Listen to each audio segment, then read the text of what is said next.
हिजो जस्तो लाग्छ विनिसा, मैले तँलाई मेरो स्कुटरको पछाडि राखेर हामी सँगै घुम्न गएको, सँगै क्लास गएको, खाजा खाएको, हाम्रो त्यो रमाइलो अनि मस्ती गर्ने पारा।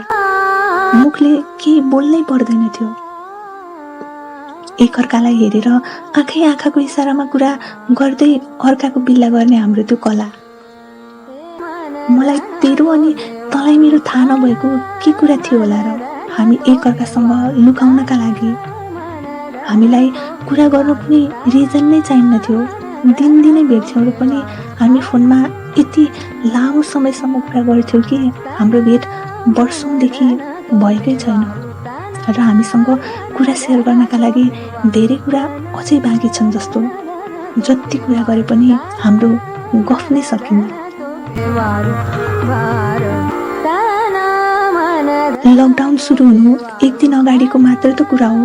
हामी भेट हुँदा एकअर्काको खिल्ली उडाउँदा उडाउँदै झगडा परेर कुटाकुट गरी एकछिन नबोली बसेको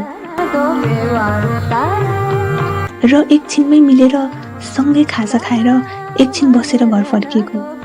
विनिसा, तैँले त कल्पना पनि गर्न सक्दिनस् होला अहिले ममा के बितिरहेको छ भनेर। म भित्रभित्रै यति तडपिएको छु कि, यति छटपटिएको छु, त्यो त मलाई मात्र थाहा छ। के गर्नु, यो मन भन्ने कुरा साह्रै भित्र कुनामा लुकेको हुने रहेछ। न त कसैलाई आफ्नो पीडा देखाउन सकिन्छ, न त आफूले हेर्न नै। त्यसैले त झन् एक्लो महसुस गर्दैछु म तँ बिना।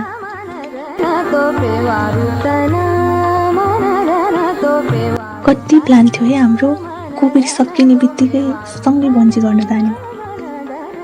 मलाई अझै याद छ तैँले भनेको कुरा, कृतिका मरेर लानु किन रहेछ र, एउटा रोगसँग डराएर घरमा थन्किएर बस्ने दिन आउँदो रहेछ। हाम्रो त रमाइलो गर्ने घुम्ने आधी समय त कोरोनाले नै सकाइदिने भयो। त्यही भएर कता कता घुम्न जान मन छ, के खान मन छ, हामीलाई हाम्रो मनमा के कुरा गर्न मन लागेको छ, त्यो सबै कुरा त बिन्दास भएर गर्नुपर्ने रहेछ। कहाँ अब हाम्रो यस्तो उमेर फेरि फर्केर आउँछ त। तैँले यस्तो कुरा गरेको सुनेर मैले हुन्छ तँलाई के मन लागेको छ, मलाई के मन लागेको छ, सबै कुरा मिलेर गरौँला। पहिला कोरोना सकिन त दे, त्यसपछि एक्जाम पनि सकिन्छ, अनि त मोज गर्नुपर्छ। मैले बोलेर सक्न नपाउँदै तँलाई कति हतार भएको थियो यार। अन्त त त्यस्तै हो। अप्पर मुस्ताङ, दार्जिलिङ र इलाम चाहिँ मलाई एकदम जान मन लागेको ठाउँ हो। घरमा मम्मी बाबालाई जसरी भए पनि फकाएर तर म चाहिँ सबैभन्दा पहिला त्यहाँ घुम्न जानुपर्छ ल।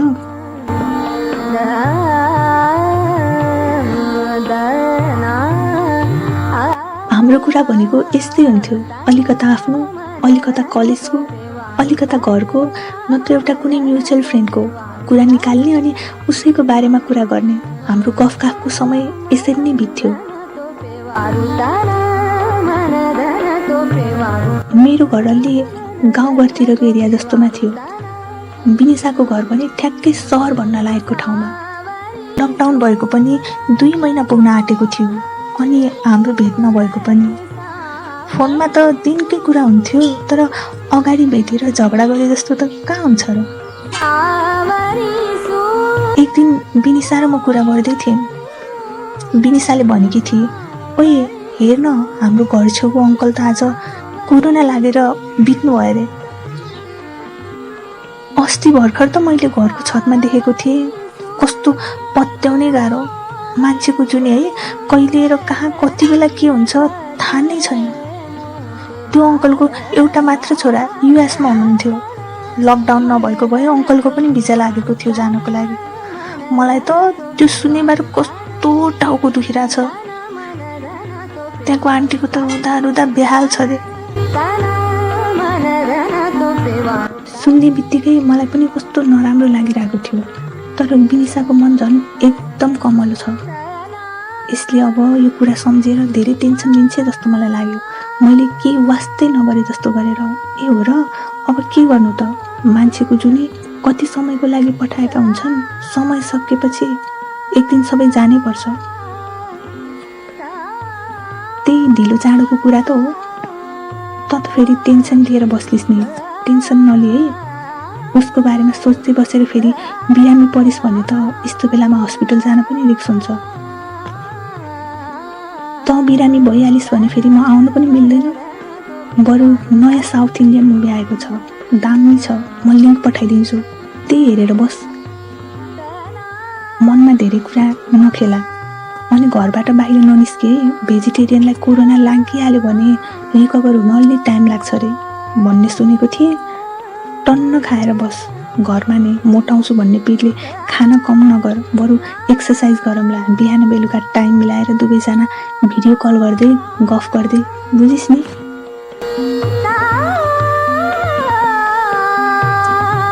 बिनिसा हाँस्दै, हुन्छ हजुर, हुन्छ, हजुरको जो आज्ञा। म मेरो ख्याल राख्छु, त तेरो ख्याल राख।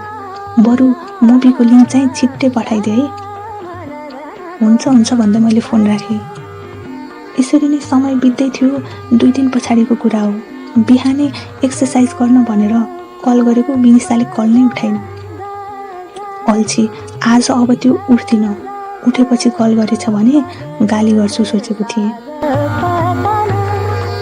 त्यो दिन खाना खाएर बस्दासम्म पनि बिनिसाले मलाई कल ब्याक नै गरेन। मैले फेरि कल गरेँ। उसले फोन उठाएर बोल्न नपाउँदै आफैले, के हो महारानी, अझै उठेकी छैनस् कि? आज कल ब्याक पनि गरिनस् त? उताबाट बिनिसाको मलिनो स्वर आयो। होइन, आज कस्तो ज्यान गलेको, भारी भएको जस्तो भयो, उठ्नै सकिनँ। अघि भर्खर मम्मीले उठाएर मात्र बिउजेको। तँलाई कल ब्याक गर्छु भनेको, त आफैले गरिस्। उसको कुरा सुन्नासाथ अघि उसको कुरा नसुनी गाली गरे भन्ने लाग्यो। सरी, म त एक्सर्साइज गर्न अल्छी गरेर सुतिराखिस् कि भनेर गाली गरेको।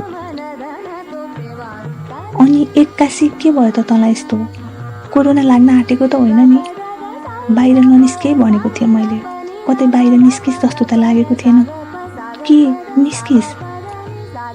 बिनिसाले भने। त्यही कहिलेकाहीँ बिहान तरकारी किन्न बाहिर निस्केको त हो। त्यो पनि अस्ति बिहान गएको थिएँ। अनि त कहाँ गएको छु र? ए ल, ठिक छ। त्यसो भए खाना राम्रोसँग खाइनस् होला। एक्सर्साइज गरेको, डाइट नपुगेर पो ज्यान त्यस्तो भएको हो कि? टन्न खाना खा अनि रेस्ट गर। अलि हल्का भएपछि कल गर ल। हुन्छ भन्दै बिनिसाले फोन राखिदिए। त्यो दिन बेलुका मैले बिनिसालाई कल गरेँ। कस्तो छ अहिले तँलाई? ठिक भएको छ कि नै? बिनिसा, कहाँ ठिक हुनु, अझै ठिक भएको छैन। म त सुतिरहेको छु। ज्यान दुखेर उठाउनै सकेको छैन। अहिले त टाउको दुखेको छ अनि ज्वरो पनि आएको छ। मैले बिनिसालाई अचानक, ओइ के हो, तँलाई त पुरै कोरोनाको सिम्टम्स पो देखिएको छ त। घरमा मम्मीलाई प्रेसर सुगरको बिरामी छ, पिसिआर चेक गर। बिनिसालाई एकदम गाह्रो भएको रहेछ। कहाँ पिसिआर चेक गर्न जाने कन्डिसन नै छैन मेरो। यहाँ टाउको र ज्यान कसरी धारम जस्तै भएको छ। त्यस्तै गाह्रो भएको छ भने स्वाइप कलेक्सन गर्ने मान्छे घरमै बोलाउँदा हुन्छ। अलिकता चार्ज बढी लिन्छन्, तर घरमै आएर कलेक्ट गरेर लैजान्छन्। हेर, तँलाई त रिकभर हुन सजिलो होला। कोरोना पोजिटिभ देखिहाल्यो भने नि तँबाट आन्टीलाई सर्यो भने त गाह्रो पो पर्छ त। चेक गरा ल, जसरी नि दाइलाई भन् ल। हुन्छ भन्दै बिनिसाले फोन राखिदिए। बिनिसाले त्यो दिन दाइलाई भनेर पिसिआर चेक गर्न लगाइछ। भोलि बेलुकातिर बिनिसालाई कल गर्दा आन्टीले उठाउनु भयो। आन्टी, बिनिसा खोइ त? सुतिराखी छि कृतिका, साह्रै गाह्रो भयो भनेर। पिसिआरको रिजल्ट पनि आयो, पोजिटिभ देखिएछ। घरमा त अरू कसैलाई पनि केही भएकै छैन। यसलाई मात्र कसरी भेटाएको नि? म बिरामी छु भनेर बाबुले नै ख्याल गरेको छु बहिनीको।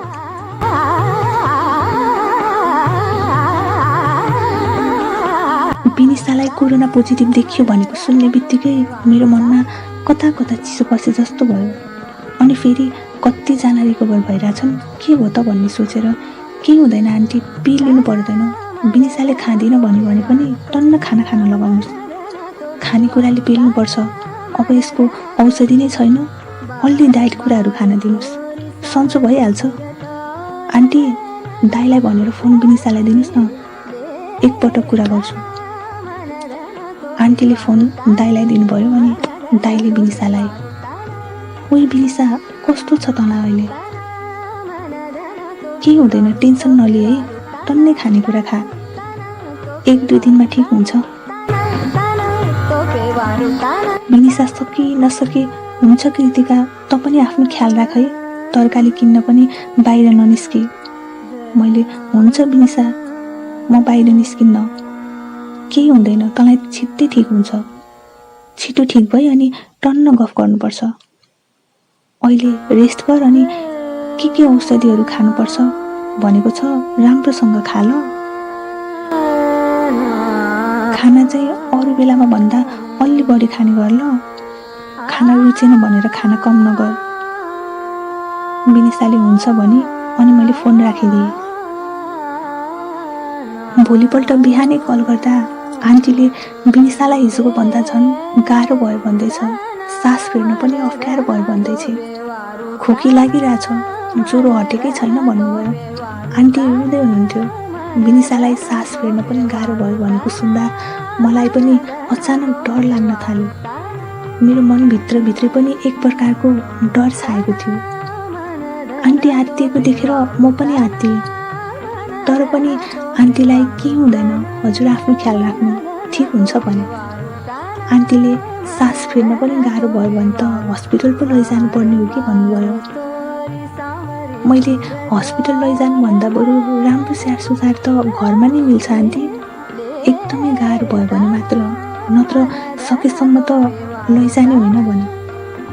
आन्टीले विचार गर्नु पर्ला, केही पनि राम्रोसँग खाँदैन, के गर्ने हो, हस्पिटलमा लानै परेछ भने पनि बेड पाउने हो कि होइन भन्न थाल्नुभयो।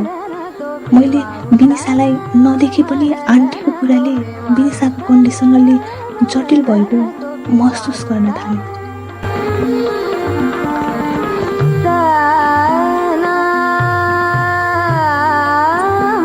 त्यो दिन त्यस्तै भयो। भोलिपल्ट कल गरेको दाइले उठाउनु भयो। दाइ, अहिले विनिसालाई कस्तो छ भने। दाइले विनिसालाई त बेलुका नै एकदम गाह्रो भएर हस्पिटल लिएर आएको, आइसियुमा राखेको छ भन्नुभयो। खै यति सुन्नासाथ मेरो आँखाबाट आँसु बढेर झर्न सुरु भयो। म के भनौँ भएँ, केही बोल्नै आएन। मैले फोन काटिदिएँ। विनिसासँग बोल्न पाएको भए नि हुन्थ्यो जस्तो लागिराखेको थियो। के गर्नु, ऊ आइसियुभित्र थिए। त्यो दिन त मलाई पिरै केही गर्ने जाँगर नै आएको थिएन। मम्मीले खाना खान बोलाउँदा पनि खान मन छैन भने। मम्मीले यस्तो बेलामा नि किन खाना नखाने, के भएर भन्दै गाली गर्नुभयो।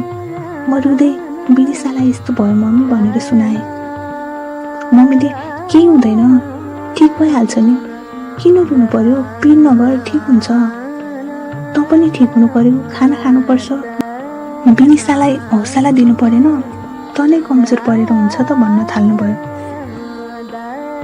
मलाई नि हो जस्तो लाग्यो र मन नलागी जबरजस्ती एक गाँस खाना मुखमा हालेँ, तर त्यो मेरो घाँटीबाट तल नै जान मानेन। मम्मी, म खाँदिनँ भयो, मलाई कस्तो टाउको दुखे जस्तो भएको छ, म सुत्छु है भनेर माथि रुममा गएर पल्टिएँ। सुत्छु त भने, तर मलाई निन्द्रा पनि लागेन। भित्रभित्रै छटपटी भइरहेको थियो। मनभित्रभित्र नाना थरीका कुरा खेलिरहेका थिए। यत्तिकैमा कति बेला आँखा लागेछ थाहा नै भएन। अचानक बिहानी पख मोबाइलको भाइब्रेसनले मलाई बिउजायो। मैले अलार्म होला भन्ने सोचेको थिएँ, किनकि यति बिहानै त मलाई कल गर्ने विनिसा मात्र हो, ऊ त आइसियुमा छ भन्ने लाग्यो। तर कल हेरेको विनिसाको नै रहेछ। म यति खुसी भएँ कि हस्पिटल गएर केटी ठिक भएछ। आज बिहानै कल गरेँ भनेर खुसी हुँदै कल रिसिभ गरेँ।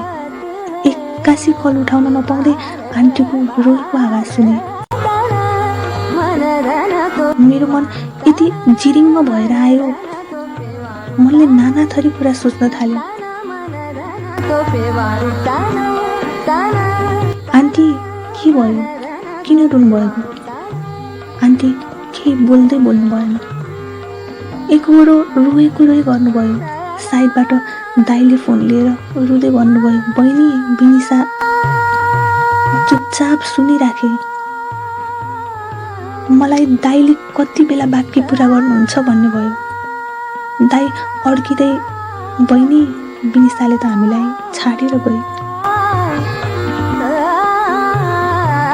मैले अचानक आँखा देख्नै छाडे जस्तै भयो। मेरो अगाडि अँध्यारो देखेँ, मेरो कान पुरै टम्मै भयो। मैले दाइले त्यति भनेको मात्र सुने, त्यसपछि के भन्नुभयो नै सुने। मेरो कान भरि बिनिसाले हामीलाई छाडेर गई भनेको कुरा मात्र गुन्जिरहेको थियो। म यति चिच्चाएर रोएछु कि तलबाट मम्मी बाबा के भयो भन्दै माथि आउनुभएछ। मम्मीले नानी के भयो भनेपछि म झस्याङ्ग झस्किएँ। दाइ उता फोनमा बोलिरहनु भएको रहेछ। मम्मी रोएर बेहाल छ, सम्हाल्न नसक्नु भयो। तिमी आउनु बहिनी, एकछिन भए पनि भन्दै हुनुहुँदो रहेछ। बाबाले फोन उठाएर दाइलाई हुन्छ भने दिनुभएछ। मेरो आँखाबाट आँसु झरिरहेको थियो, तर म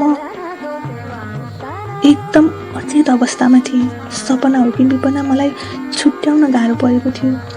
बाबाले मलाई लिएर हस्पिटल पुग्नु भएछ। म हस्पिटल कसरी पुगेँ त्यो पनि थाहा छैन। मेरो दिमागले केही पनि सोच्न सकेको थिएन। म एउटा मूर्तिको आकार जस्तै भएको थिएँ। रुँदा रुँदै मेरो आँखाको आँसु रोकिएका रहेछन्। हस्पिटलमा पुग्न साथ आन्टीको अनुहार र त्यो आँखाबाट खसेको आँसुले मैले मेरो मनलाई सम्हाल्न सकिनँ। म आन्टीलाई अँगालो हालेर रुन थालेँ। आन्टी रुँदै बोल्दै हुनुहुन्थ्यो, हेर न यो के भयो, यस्तो सोच्दै नसोचेको कुरा के भयो, बरु जे हुनु थियो मलाई भइदिएको भए नि हुन्थ्यो नि। मेरो सानोलाई यो के भयो, यस्तो बिनिसा भन्दै रुँदै हुनुहुन्थ्यो। म आफूले आफूलाई सम्हाल्न धेरै गाह्रो भएको थियो, तर पनि आन्टीलाई नरुनु भन्दै थिएँ, जबकि मेरा आँखाबाट पनि आँसु रोकिएका थिएनन्। बिनिसालाई हामीले अन्तिम पटक देख्न पाउँदै थियौँ, त्यो पनि टाढाबाट। आन्टी र म बिनिसालाई अन्तिमपल्ट भए पनि हेर्छु भन्ने निर्णय गऱ्यौँ। बिनिसाको लास देख्न साथ आन्टी बेहोस हुनुभयो। म भने बिनिसा उठेर मलाई बोलाउँछ कि भन्ने आशले एकहोरो उसलाई हेरिरहेँ, तर उसले मलाई बोलाइन। उसलाई अन्तिम पटक भए पनि अँगालो हालेर रुन मन थियो, तर उसलाई छुने अनुमति हामीलाई थिएन। मेरो मनमा हामी लकडाउन अघि भेट हुँदा झगडा गरेको कुरा याद आयो। त्यो भेट नै हाम्रो अन्तिम भेट हुन्छ भन्ने मलाई थाहा थियो भने, यदि त्यो हाम्रो अन्तिम भेट हुनेछ भन्ने पहिले नै थाहा हुन्थ्यो भने म तसँग किन झगडा गर्थेँ र बिनिसा? उसको त्यो लासलाई हेर्दै म मनमा नै मलाई माफ गरिदे बिनिसा भन्दै थिएँ। बिनिसालाई मैले हेर्दा हेर्दै मेरो आँखाबाट टाढा लगेँ, र पनि मैले उभिएर हेर्न बाहेक अरू केही गर्न सकिनँ। केही छिनमा आन्टीको होस आयो। आन्टीलाई लिएर हामी सबै बिनिसाको घरमा पुग्यौँ। त्यो घरमा पाइला टेक्न साथ मलाई कतै न कतैबाट बिनिसा आउँछे र मलाई बोलाउँछे भन्ने लाग्यो, तर ऊ आइन। घरभित्र पसे। अब त मलाई जिस्काउँदै बोलाउँछे जस्तो लाग्यो, तर बोलाइन। उसको कोठातिर हेरेँ, कतै त्यहीबाट निस्कन्छे कि जस्तो लाग्यो, तर ऊ आइन। हामीलाई छाडेर ऊ हामीभन्दा धेरै टाढा पुगिसकेकी थिए। मलाई बिनिसाको घरमा जता हेर्दा पनि मात्र बिनिसाको याद आइरहेको थियो।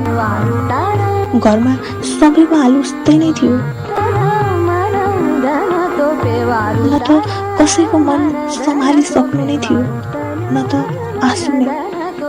जस्तो मैले मेरी साथी गुमाएकी थिएँ, त्यस्तै बिनिसाको परिवारले छोरी, बहिनी र नातिनी गुमाएका थिए।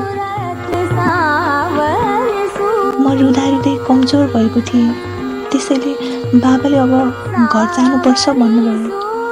आन्टी रुँदै, कृतिका, बिनिसा नभए पनि म छु, मेरो लागि भए पनि आउँदै गर है भनेर अँगालो हालेर रुन थाल्नुभयो। दुवैजना रोयौँ। म हुन्छ आन्टी भन्दै घरतिर लागेँ। मलाई बिनिसाको घरबाट मेरो घरसम्म आउँदाको त्यो 15 मिनटको बाटोमा रहेका ती चोकहरूमा रहेका ती हाम्रा यादहरू र स्मृतिहरूको झझल्को आइरहेको थियो। त्यो हाम्रो मोज मस्ती, त्यो हाम्रो उटपटाङ कामहरू, अनि त्यो चोकमा रहेको बिनिसालाई मनपर्ने बिनिसाको फेभरेट ससेज अङ्कलको पसल। यी सबै कुरा हेर्दै थिएँ, मेरो आँखाबाट आँसु बग्दै थियो अनि मनले सोच्दै थियो, अब ती दिन फेरि कहिले आउँदैनन् है बिनिसा, अब ती दिन फेरि कहिले आउँदैनन् है। म घर पुगेर नुहाएर लुगा फेर्नका लागि दराज खोल्दै थिएँ। मैले बिनिसाको मेरो दराजमा भएको लुगा देखेँ। हामी सानैदेखि मिल्ने साथी, हाम्रो हाइट पनि अलि मिल्दैन थियो। त्यसैले बिनिसाको घरमा मेरो एकजोड लुगा अनि मेरो घरमा बिनिसाको एकजोड लुगा हुन्थ्यो। हामी एकअर्काको घरमा बस्न गइराख्ने भएकाले काम लाग्छ भनेर यो आइडिया बिनिसाले नै दिएकी थिए। बिनिसाको लुगा सिरकमा खोला हालेको जस्तै हुन्थ्यो मेरो लागि, र पनि मैले बिनिसाको लुगा लगाएर अनि ड्रअरबाट हाम्रो फोटोको एल्बम निकालेर हेर्न थालेँ। मलाई पत्याउन गाह्रो हुँदै थियो कि अब मसँग मेरो कुरा सुन्नका लागि बिनिसा छैन। एल्बमको पाना पल्टदै थियो अनि ती पल्टदै गरेका पानासँगै मेरो आँखाबाट आँसु बगिरहेका थिए। बिनिसा, हामीले कति धेरै कुराहरू सँगै गर्न बाँकी नै थियो होइन? पुरा नगरी मलाई छाडेर कसरी जान सकिस्? अब त्यो बन्जी जम्प म जुन तसँग गर्ने भनेर बसेको थिएँ, के त्यो बन्जी जम्प गर्न जाने ममा अब हिम्मत आउँछ त? अनि अप्पर मुस्ताङ, दार्जिलिङ र इलाम घुम्न जाने साह्रै रहर थियो होइन तँलाई? कि अब म तेरो रहर पुरा गर्नका लागि तँ बिना नै ती ठाउँमा घुम्न जाने ममा आँट आउँछ त? ओए, मैले त तँ बिना मेरो जीवन कसरी कट्ला भनेर कल्पना पनि गर्न सक्दिनँ। अब म कलेजमा तँ बिना कसरी जानु? तँ बिना त्यो बेन्चमा गएर म कसरी बस्नु? तँ बिना मेरो कलेजमा कुनै साथी छ र? मलाई तँ अनि तँलाई म भए हामीलाई कोही पनि चाहिँदैन थियो। ओए, मलाई राति अबेलासम्म तँसँग कुरा गरेर बस्ने लागेको त्यो बानी अब म कसरी मेटाउने? म एक्लै एल्बम हेरेर कुरा गर्दै थिएँ अनि मेरा आँखाबाट आँसु एकदमकारले झर्दै थियो। कोही माथिबाट हेर्न मिल्छ होइन? मैले पो तँलाई देख्न सक्दिनँ, तेरो आत्माले त मलाई देखिरहेछ होला नि। हामीले हेरेको फिल्ममा जस्तै तँ मेरो छेउछाउमा छस् भने मिल्छ भने मेरो टेबल माथि भएको मार्कर उठाएर ऐनामा मैले सोधेका कुराहरूको उत्तर लेखिदेन प्लिज। कति कुरा गर्नु छ हो तँसँग? तैँले आफैले भनेको कुरा आफै बिर्सिस्। के खानु छ, कता कता घुम्न जानु छ? ओए, अब तँ नै छैनस्, म के गर्ने? हामी सँगै हिँड्ने ती बाटोमा म अबदेखि एक्लै कसरी हिँड्ने? तँलाई पछाडि राखेर स्कुटर चलाउने बानी परिसकेको छ। तेरो कुरा नसुनी अब म एक्लै स्कुटर कसरी चलाउने? मलाई अब तैँले जसरी कसले जिस्काउँछ? म कोसँग झगडा गर्ने? कोही विनिसा मिल्छ भने फर्केर आइज न। मलाई तँसँग झगडा गरेर अझै पुगेकै छैन। तैँले मलाई जिस्काएको सुन्न अझै पुगेकै छैन। विनिसा, म साँच्चै तैँले जे भने पनि मान्छु। म तँलाई स्कुटर चलाउन पर्फेक्ट बनाउँछु। मलाई पनि तेरो पछाडि बसेर घुम्न जानु मन छ नि। विनिसा, प्लिज, तँ बिना म एकदमै एक्लो भएको छु। एक्लो महसुस भएको छ। मिल्छ भने फर्केर आइज न प्लिज विनिसा।